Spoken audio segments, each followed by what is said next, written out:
let me take the time out to say a special good morning to the listeners of Classic Radio. How's everyone doing this morning? Hope you're having an awesome morning.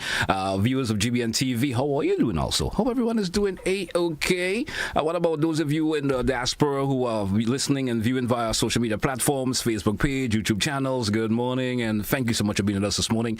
It's Tuesday. It's the 13th day of May 2025. I'm your host, GT, with you this morning. It's another edition of Opposition Tuesday here on the program this morning. And representing the opposition this morning, let me say good morning to Miss Amanda Japal George. Let me say good morning to her and hope all is well. Miss Amanda Japal George, good morning, and how are you? Good morning. Good morning, and I am fine. How are you doing? I'm doing. Let me see. I would say 100%, but it's in the high 90s. In the high 90s, doing really good. Well, I do hope and trust that you feel much better and reach 100% by this afternoon. I am high spirited and hopeful for that also. How are you doing? Also, how are you doing this morning? Hope all is well with you and your end. Yes, well, just like you, I'm not 100%. I'm a bit tired. All right. But I am fine. God is good, you know? All right. Once you're in the land of the living, then I think you should be happy and you should be grateful. And that's, some folks would say, that's the spirit that you should have to carry you through. You understand? So happy for that. Let's get the conversation rolling this morning. A couple, months ago, I had you here on the program. It was under different circumstances I have on the program.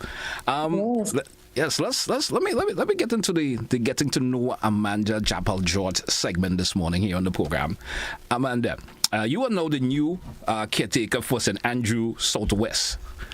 Has this life has been how's life has been for you? I should say. How has it been for you? Know that you're on the ground in your constituency and doing what you're doing now. How has that been for you?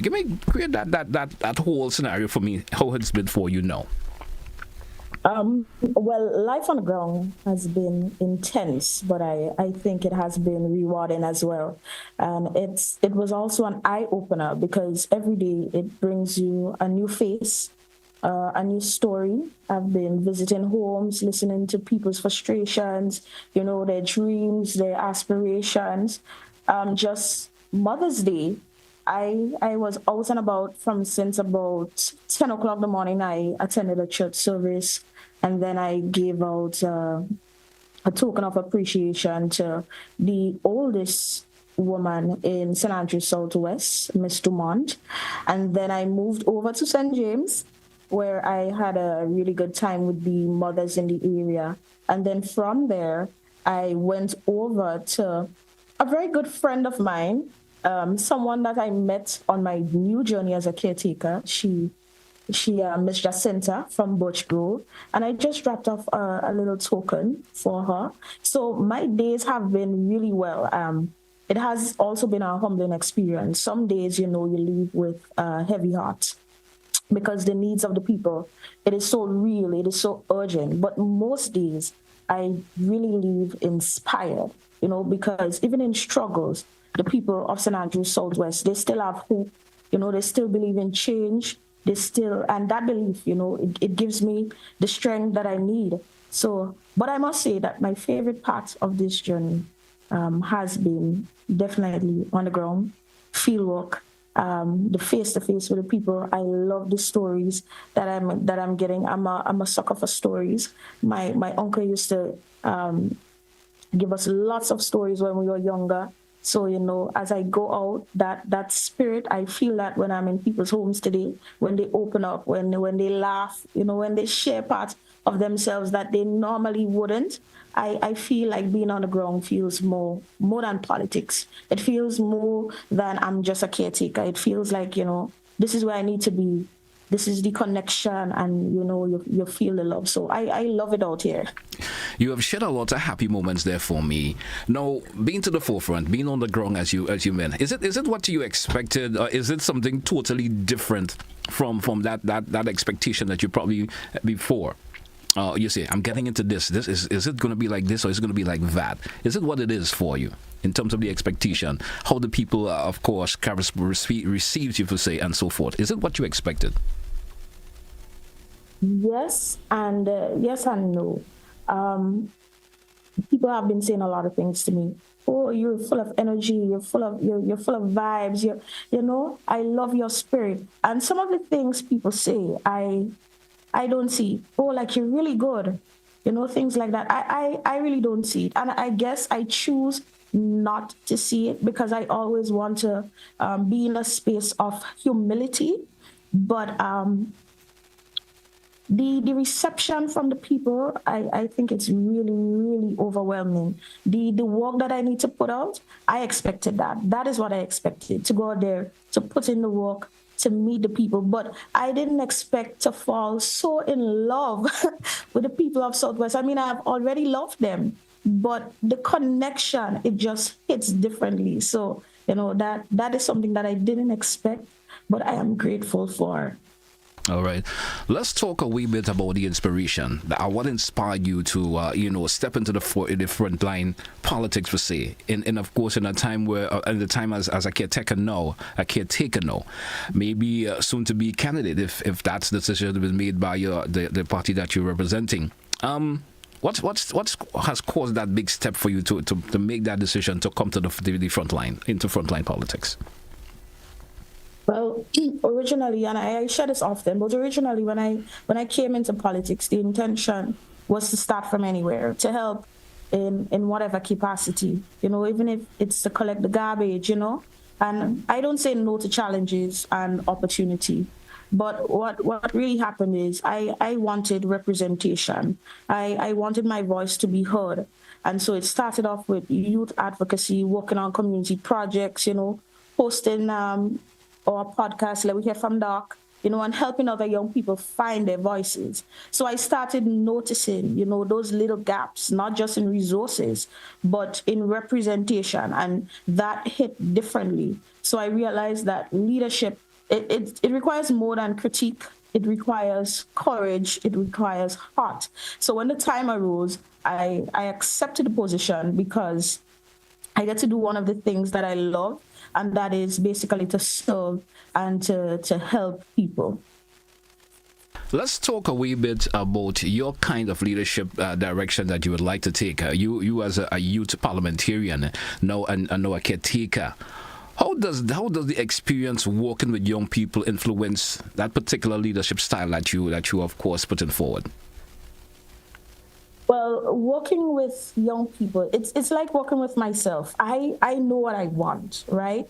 So working with young people, it keeps it honest. Yeah, because they don't care about your titles. They don't care about the accolades that you have earned. They care whether you show up and whether you're real, whether you're authentic, whether your actions match what you say. And I think that's the basis of my leadership style, because I prioritize listening over just speaking. And I try to lead through collaboration, because that is what young people want. They don't want to be commanded. They want you to come in and collaborate with them. So my time working with youth has taught me that leadership is not about dominating a space with just speeches and nice talk. It's about creating a space where youths can be heard and where they can be seen and where they can be empowered, because that is the common theme when you go on the ground. That's the common theme. That is what they're speaking about. How can we be seen? How can we be heard? How can you make us better? And, that has taught me the value of consistency, of being present, even when no one is there to clap, and meeting people where they are. Because you wouldn't exactly meet youths in the same space where you would meet adults. So it has taught me to go there, push hard, and meet them where they're at. And my leadership style, it is basically hands-on. It is head first and full of heart. And I believe in transformational leadership as well. So the kind of leadership that doesn't just, guide leaders, but it births leaders. And I'm not afraid to get my hands dirty. I'm not afraid to lead from the bottom. I don't need to be at the top. It's about leading from within and within a community where I serve. So I often say I'm a young politician. So I have a different style. I probably dress differently. I speak with a different rhythm. I speak probably with the rhythm of what the youths want. And so I think my leadership style is not just really shaped by dealing with youths. I think it is more shaped by my personality and the realities of the people around me rather than tradition. So I have been influenced by what I wished I saw in politicians growing up, like more honesty, more humility, more empathy, and more humanity. All right. You're speaking from the point of view of a young individual yourself. Having those conversations with young people as you've been walking through the various constituency and so forth. What has that feedback been from the young people per se? Those that is, some of their concerns and so on that you've been listening to. How has it made you feel? Has it made you want to continue to do and even do more? I wish you had that opportunity to even offer them more than you are able to do now, just being a caretaker. How has that feedback been, especially from young people in conversation within the community? The feedback has been amazing. I think we're at a point where young people right now is a bit apathetic to politics. They don't really want to hear about that type of thing, that conversation. But the reception that I have been getting on the ground has been exceptionally well. The young people gravitate to me really great, and that is because we speak the same language. We walk the same walk, we talk the same talk. So yes, it has encouraged me, because what we have seen or have been seeing over the few years are a lot of older persons representing them. So now they're excited to see a young person stepping up, because they believe that their voice right now would be heard and their cries would be listened to. Okay, great.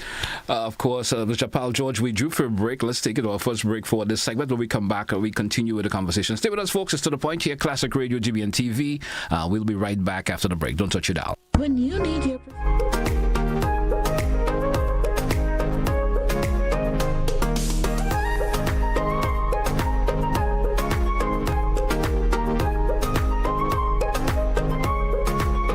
Get ready, Grenada. The Maggie King of the Grill is back and bigger than ever. On Saturday, June 7th, Monroe's playing field transforms into the ultimate battleground for grill masters. Think you got what it takes? Then fire up those grills and show your skills. Registration closes Friday, April the 11th, so don't miss your chance to compete for that sizzling prize and bragging rights. It's food, fun, and flavor, all powered by Maggie. To register, call 407-8458. Maggie King of the Grill, where flavor rules. See you there.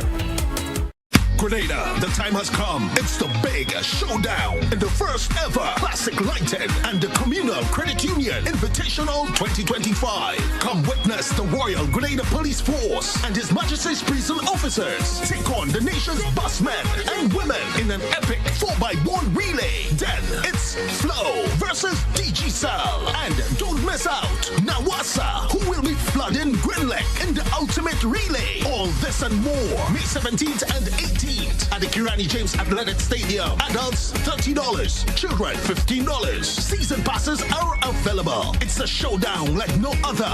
Be there.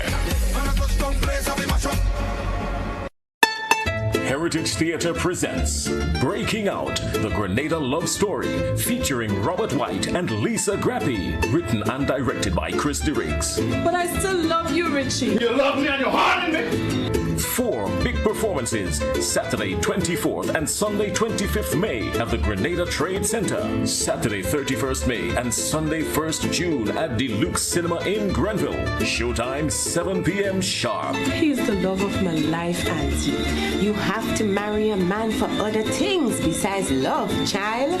Get your tickets at Mitchell's Pharmacy in Grand Anse, Gittins Health and Wellness Wall Street, Gabriel's Pharmacy Pedmata, St. David Pharmacy, St. Andrew Pharmacy, Art and Soul Boutique at Spiceland Mall, 3B's Shoe Store, and GoToFed.com. Breaking Out. Come out and enjoy Grenadian theater at its best. This ad complements Grenada Cooperative Bank Limited.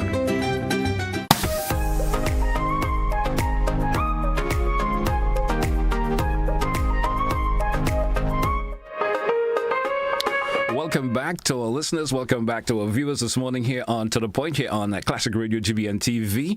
With me representing the opposition this morning because it's Opposition Tuesday here on the program. We have Miss Amanda Japal George with us this morning. And of course, she's a caretaker for representing the New National Party for St. Andrew South West. Once again, Miss Amanda, good morning to you and welcome back to the program. I wanted to get this particular question to you before the break, but the break was a bit scheduled, so I had to take it.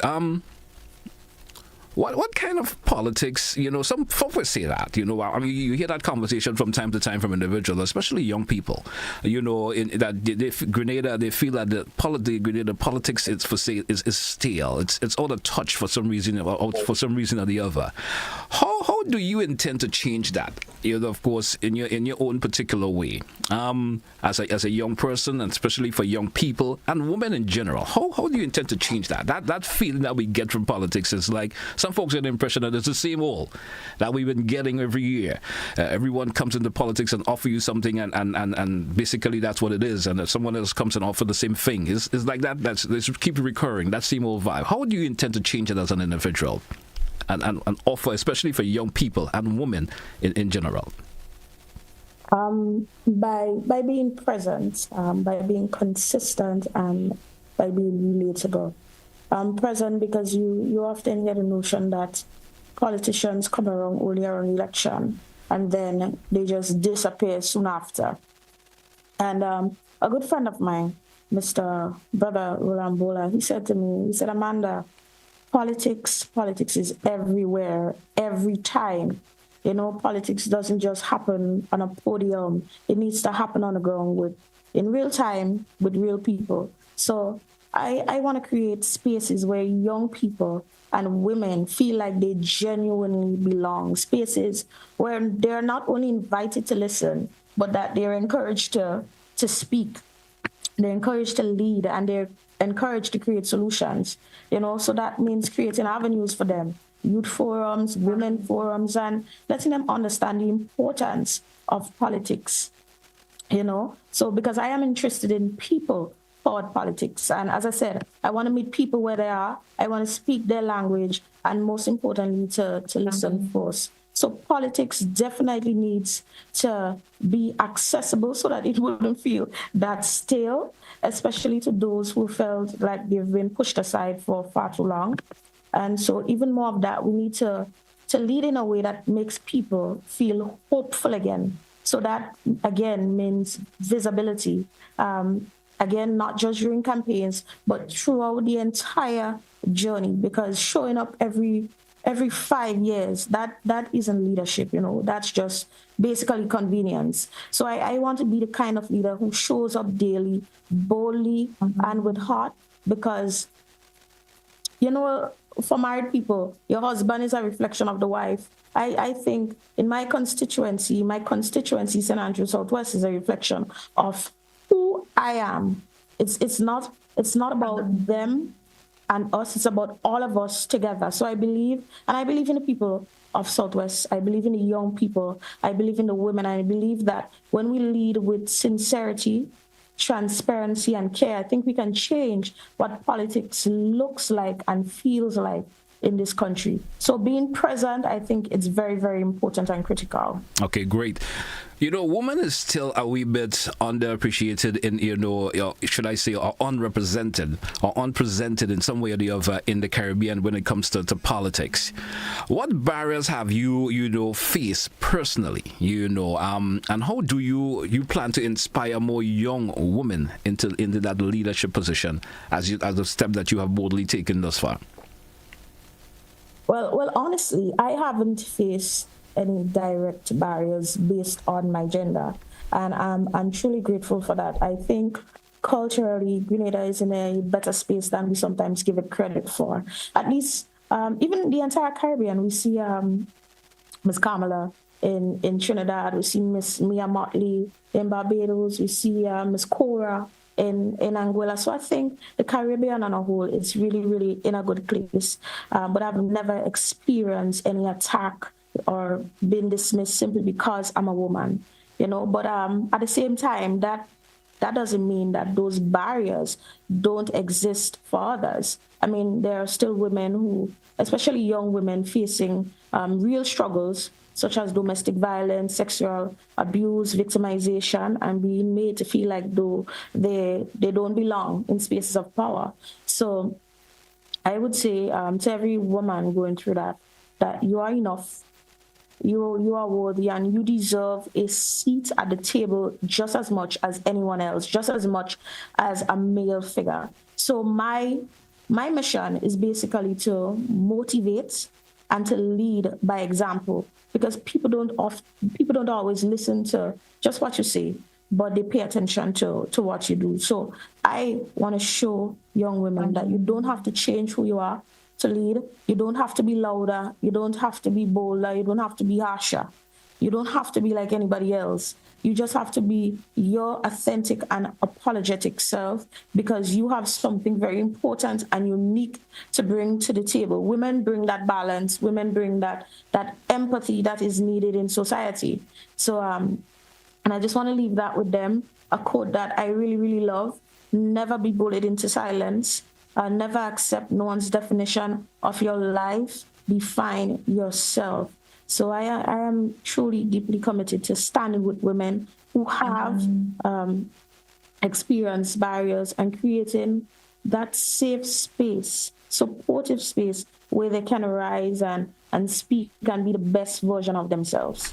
You know, young women in Grenada and in the Caribbean always feel that, you know, in politics there's no space for them for some reason or the other. You know, that's what it is, a man-dominated kind of course, whatever they want to put it as. You understand? If there's a message that you would like to share with them right now, I want to give you all ears so I can hear what you would say in relation to that, especially for young people, women in general. I'm giving you the option because if you're a woman yourself, you know, women always feel, hey, you see this politics thing, there's no space in that for me. You understand, for whatever reason. No, you have taken up that particular man because you see the space to yourself, you know, and you see how it's wide open and the representation that you could put through. Tell me, if there's a message you want to give out to young people, to young people and young women also, and women to be precise in that, to make them give that encouragement for say to come forth and do as you are doing right now. Let's hear that message. Well, I touched a bit on it a short while ago, but I want to say to them that you belong here. Your voice is powerful. Your ideas is powerful. And this space is not a male space. It's not just for men. It is our space, because both genders live within the country, within the island of Grenada, Caretaker, and Petit Martinique. So our space needs you now more than ever. Politics is not just for people with jackets and suits and ties. You have to understand that politics affects your daily life, from the type of food that you eat, from the route that you take to go to work. If you have to park your vehicle in Grenville parking lot and head down to St. George's, that is politics at work. Whether you feel safe walking home, that is politics. Politics affects the number of children that you may have, because sometimes you go to the store and you realize that milk, Pampers, and wipes is the cost of it is extremely high. So you have to understand how politics affect you, and now decide to take a seat at the table so that your generation and the future generation can be taken care of, because it shapes the jobs that we will have, the healthcare that we access, and even the future that your children will inherit. So this is your space. You cannot afford to be apathetic. Don't wait until, a lot of persons wait until, I am not ready yet. I am 50% there. I want to be doing that when I'm 100% ready. But sometimes that's not the case. You need to start where you are. Learn, volunteer, speak up. Your voice is very, very important, very powerful. Don't underestimate the power of your voice, So whether you're organizing in your community or just showing up for youth or speaking up on domestic violence, that is part of doing the work. And representation, politics, it really starts with identification and then participation. So you are not too young, and I always say that you're not too young. You're not too quiet. You're not too inexperienced. You're not to anything, as a matter of fact. You are enough. And your presence can shift the entire narrative, because the truth is, we don't just need more politicians. We need more people, more real people, more genuine people with that passion, with that vision, and with that heart. Because I heard a quote that said, where there is no vision, the people perish. So you are enough. There is only one of you, never two, and you have something very important to bring to the table. I listened to you a while ago, and in previous comments you make, you focus a whole lot on leadership. I want you to define for me effective leadership in a Grenadian context and how it is today. Define that for me.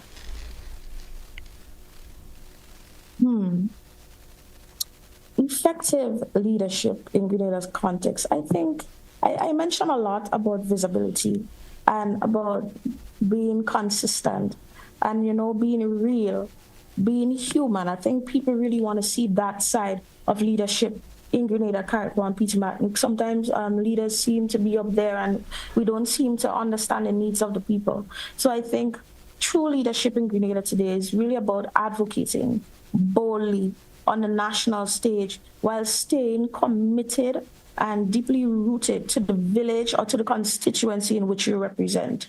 It's not about big titles. It's not about speeches and promises. It's about little things and meaningful actions that, these are the things that build real trust, because people don't just want to be spoken to. They want to be heard and seen and valued. They want to hold your hand as you traverse through their constituency and build. Leadership is about humility. It is about service, and it's not just hiding behind those titles or just waiting again for election to show up. It is knowing the struggles of the everyday man, not just reading from a report, but you going out there, getting on the ground, having real conversations in the shops, in the churches, in our homes, caring enough that someone down the road has an issue.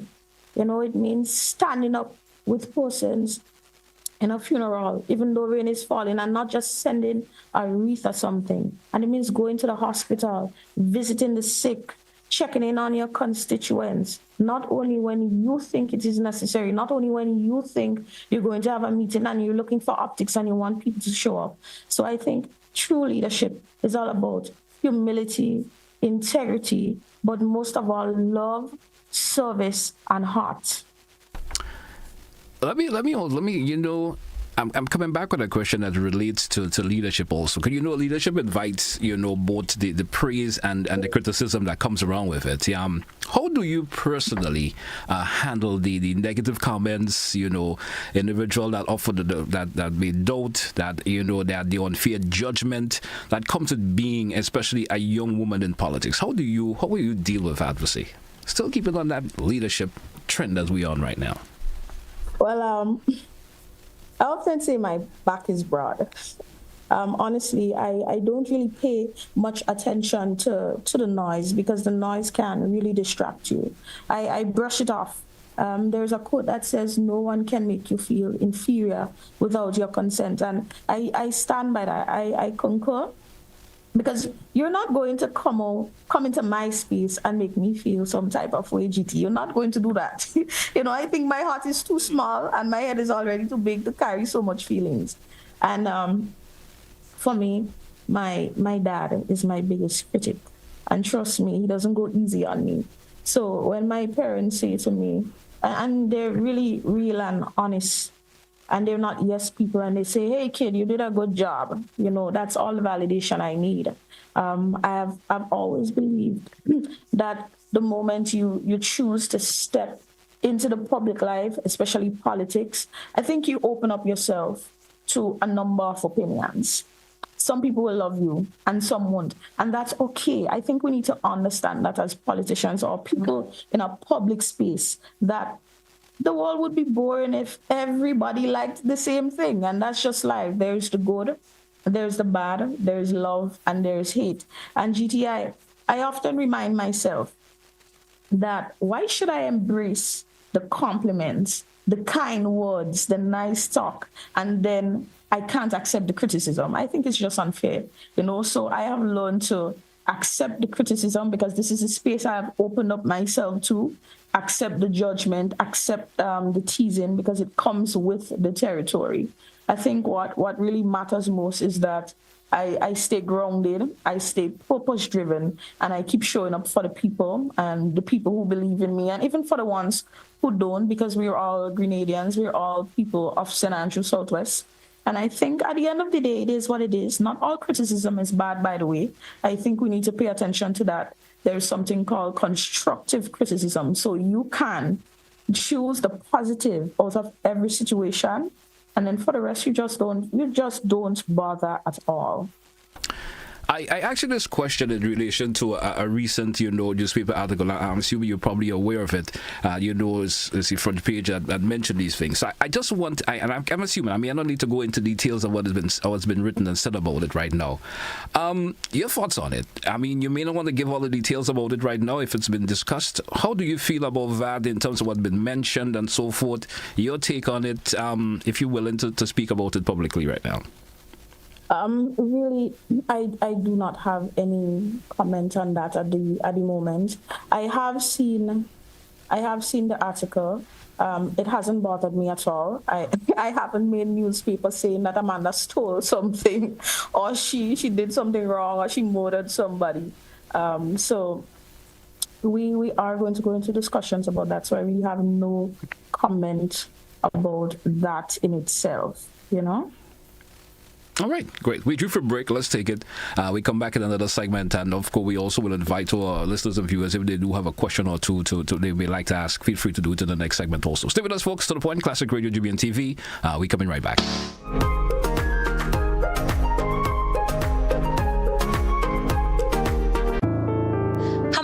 I have to tell you, I'm committed to us. She made me feel some measure of warmth, maybe even passion. If I decide to do this, I'll be doing it for you, no one else. Labukan presents Rivals, playing at Labukan Creative Center, GCNA Complex, all weekends in May, Saturdays 8 p.m., Sundays 6 p.m., and Deluxe Cinema Grenville, Saturday, June 7, 8 p.m. Tickets from Grenadian Optical, Labukan, St. Andrews Pharmacy, and Go to Fit at $75. Sponsors Bryden & Miners Limited, Knights Auto, Sandals, GBN, Republic Bank, Trios Auto, Coop Bank, and Huggins. It's Rivals by Francis Uriah Peters. Don't you miss it. You better come back, boy. You better come back. GBN presents the 2025 Maggie King of the Grill, Saturday, June 7th, Montrouge Plainfield from 11 a.m. Our partners, Maggie, the secret of great flavor, Grenada Distillers Limited, makers of Clark's Court, Grenada's #1 rum, Grenada Paper Products, makers of Cherish, Spring Soft, Harbour Bay, and Super Value Toilet Paper, and Royal, Quick and Easy, and Horizon Paper Towels, Budget Foods Inc., Classic Lighting, and Blue Bubbles PA Rental and Event Supplies. It's the 2025 Maggie King of the Grill, where flavor rules.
Welcome back, listeners. Welcome back, viewers, to The Point, Classic Radio, GBN TV. It's Tuesday, the 13th day of May 2025. It's the Opposition Tuesday here on today's program. And representing the opposition today, we have, of course, Ms. Amanda Japal George with us this morning. Ms. George, once again, welcome back, and hope all is well with you. I already have some callers who's on hold, but I want to get this particular question into you before we move forward with the calls.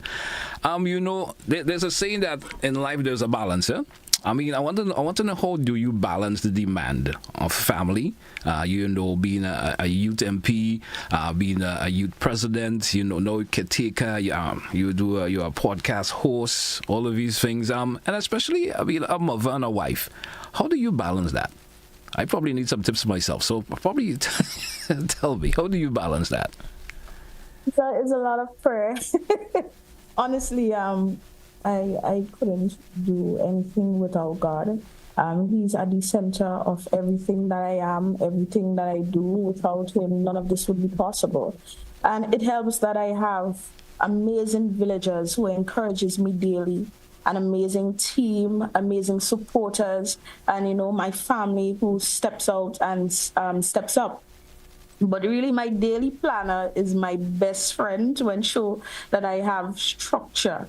My family keeps me grounded, reminds me to pause, to breathe, just relax. And so I've learned that balancing, it doesn't mean doing everything at once. It means knowing what matters most in the moment. So it means asking for help, forgiving myself when I fall short, and being okay with not always having it together.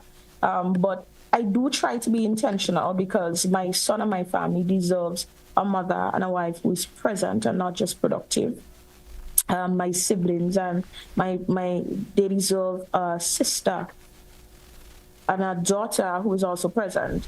So my community, they really deserve a leader who leads from a place of purpose and not pressure. So while I'm not on that, I just really want to say a special thank you to everyone who had played a key role in my life. So basically, GT, I have a really good support system, and I structure myself a lot. So I know which days I'm going to go out and do my youth parliament work, and I don't mix the two.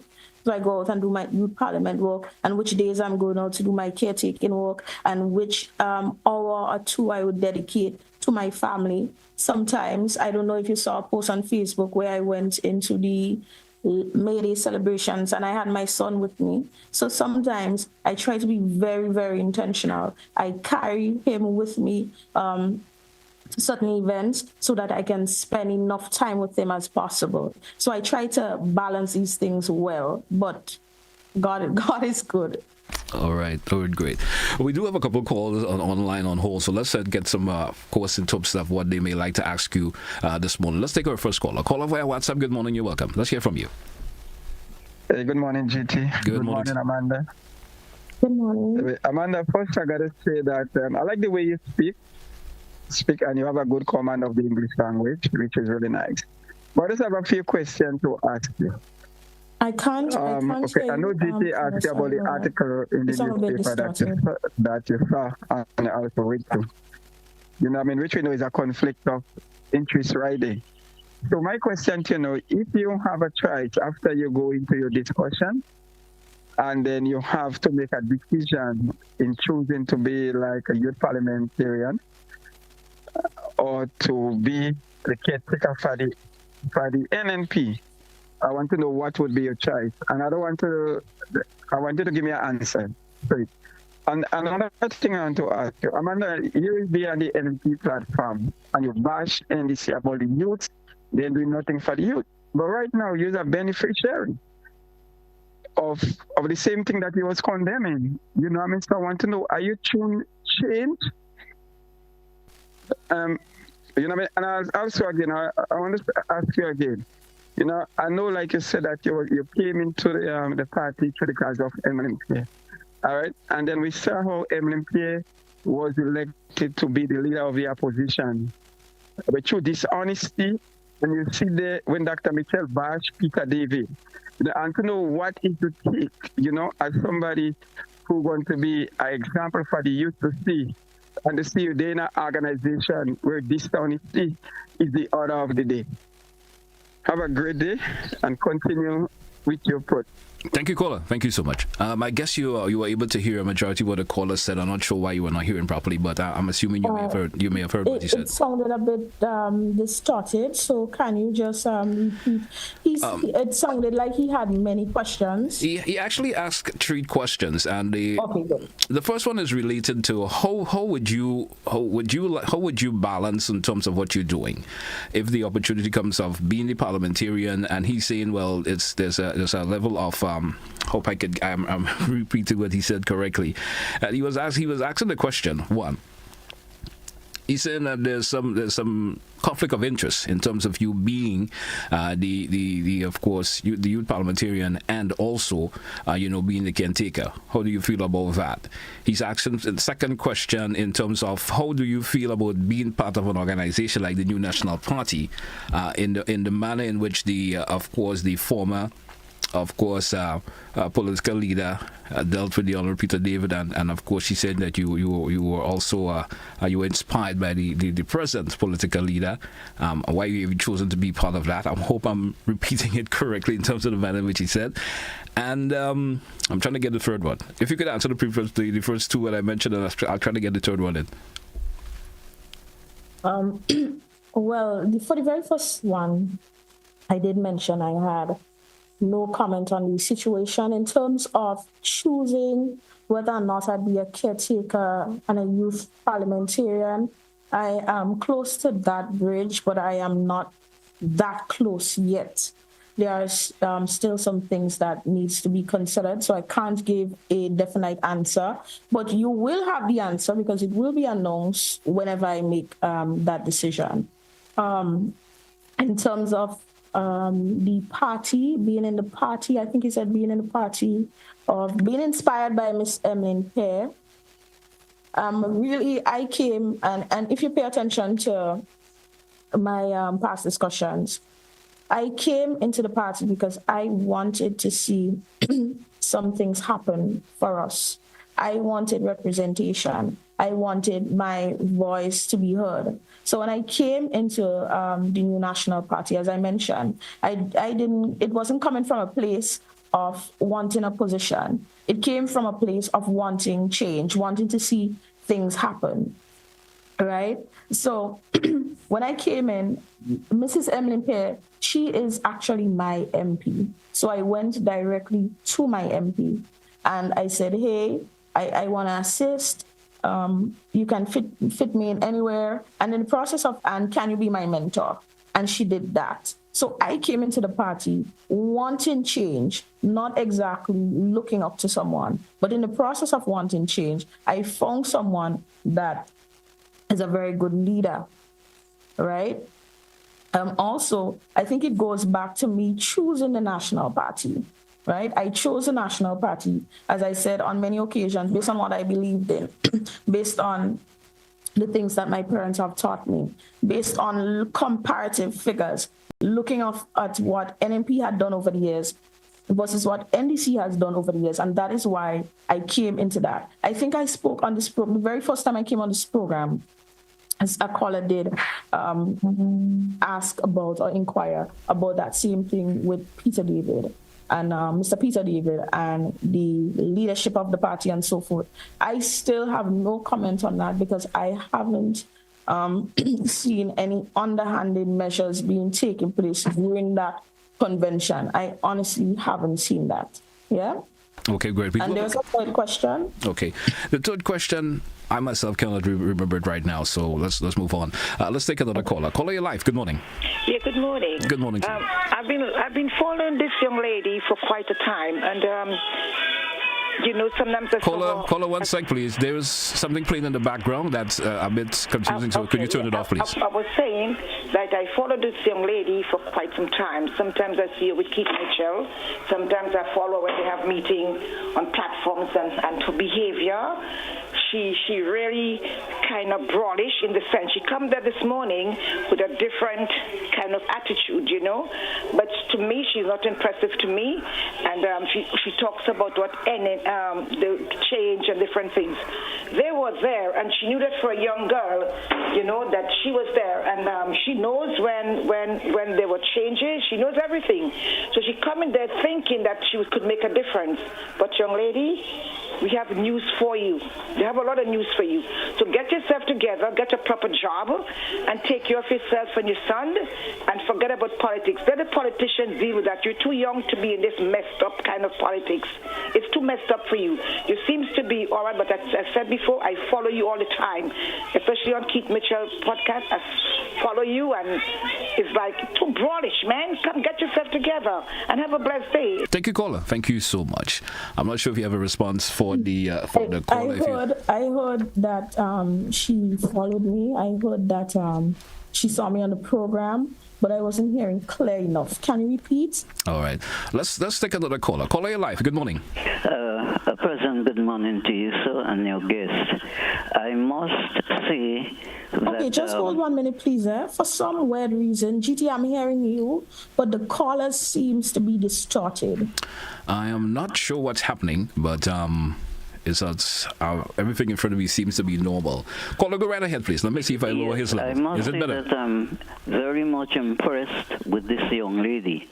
And I don't know why we as Grenadians, even though somebody may have a fault, you come out openly and, just talking, this is a young person, and regardless of whether she was there when this happened, that happened, this would have sent the lady thinking, and she has come out the way she's come out, and I want to congratulate you. I can see you're one who reads, you think that you can bring changes about. It's not what you do, it's how you do it, and I keep it up. And I don't know, but I suspect you're an ex-student of St. Joseph's Convent. Is that true? Miss, is that true? Mr. Japal, he was asking if you were an ex-student of St. Joseph Convent. No, I'm actually not. Okay, but I'm very much impressed with you, and all I can do is to ask you to continue along the path. If many persons who enter into politics have that attitude that you have expressed there in words, I think Grenada will do plenty much better as far as politics is concerned. Thank you, keep it up, and have a good day. Thank you, caller. Thank you so much. I'm not sure why you're not hearing, of course, clearly, but I hope you have picked up in terms of what the caller mentioned to you. Did you pick up much of it? I'm hearing you, but I'm not hearing them too well. All right. I'm hearing pieces, yeah? All right. I'm not sure what's happening there. Let's take another caller. Caller, you're live. Good morning. Jay, good morning, brother. Good morning to you. Good morning to you, yes. I've never met that young lady before, but I have to say that the caller before me, I have to agree with him. I'm impressed with that young lady because young people are scared to get involved in politics because of the nastiness that takes place in politics. And I gave her a thumbs up. But I wanted to ask her a question where you say she can't hear, but the question is that based on the change in Trinidad and Tobago, we have Pamela coming back. You have the 4 powerful women in office, basically. You have the Prime Minister, you have the opposition leader, which is a woman, you have the President, you have the Commissioner of Police. We should see Grenada going on that similar route in the next election. Have a nice day. Thank you, caller. Thank you so much. Did you get that from the caller? I for that caller, I've been hearing a bit better. Okay. Is he asking if Grenada is going to go on the same route with Trinidad? Yes. Along that, in terms of women in politics? Yes, something along that nature. Something along that nature. Politics. Sometimes you can say yes, sometimes you can say no. Remember, there's different country, different culture.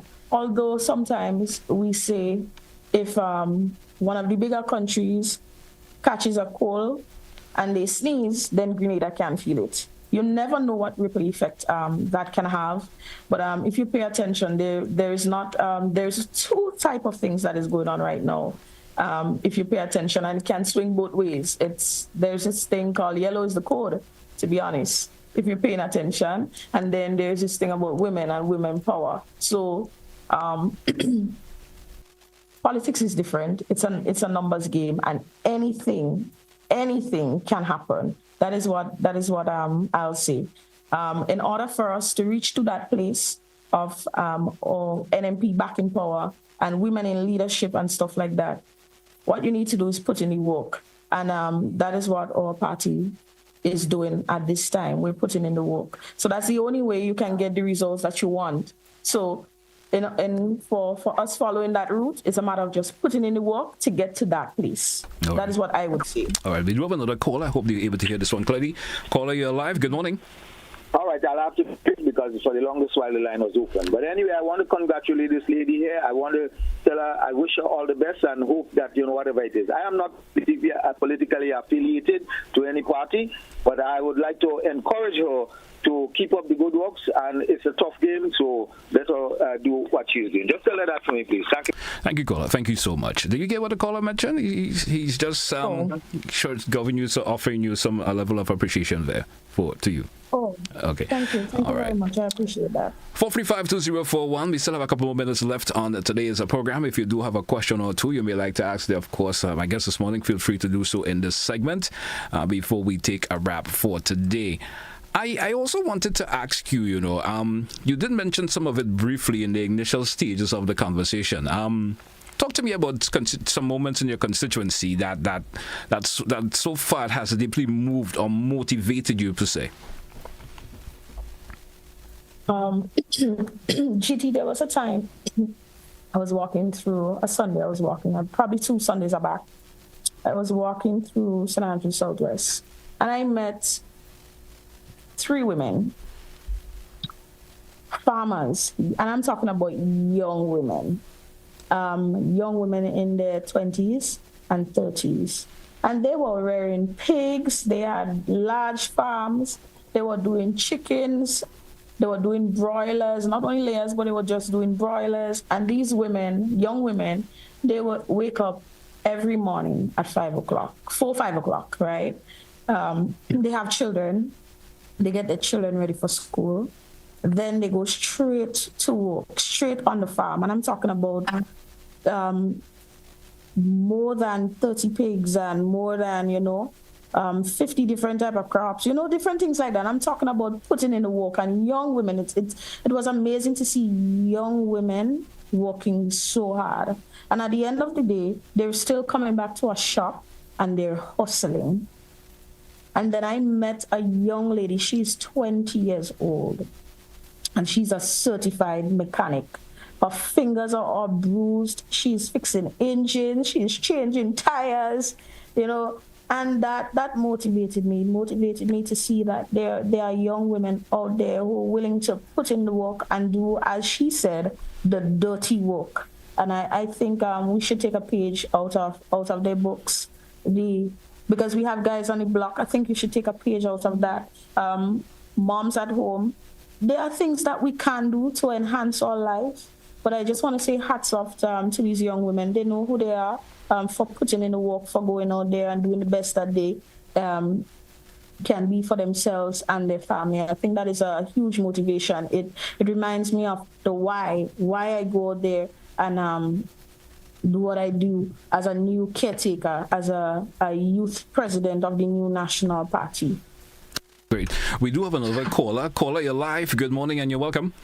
Mr. Japal, I don't really have a question for you, but I want to express my admiration to you for the step that you're taking towards Grenada and its development.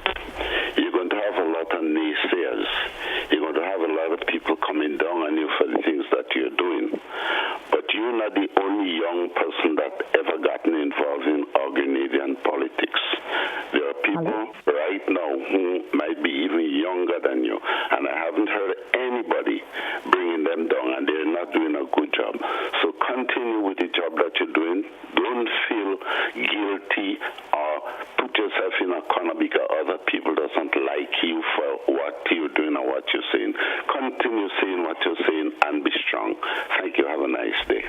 Thank you, caller. Thank you, caller. I'm not sure why we're having the hiccup that we are experiencing, but the caller is offering some compliments to you in terms of, as a young person in politics, and he's giving you the encouragement to continue doing what you're doing. Basically, that's the way the comments he was making go in that particular direction.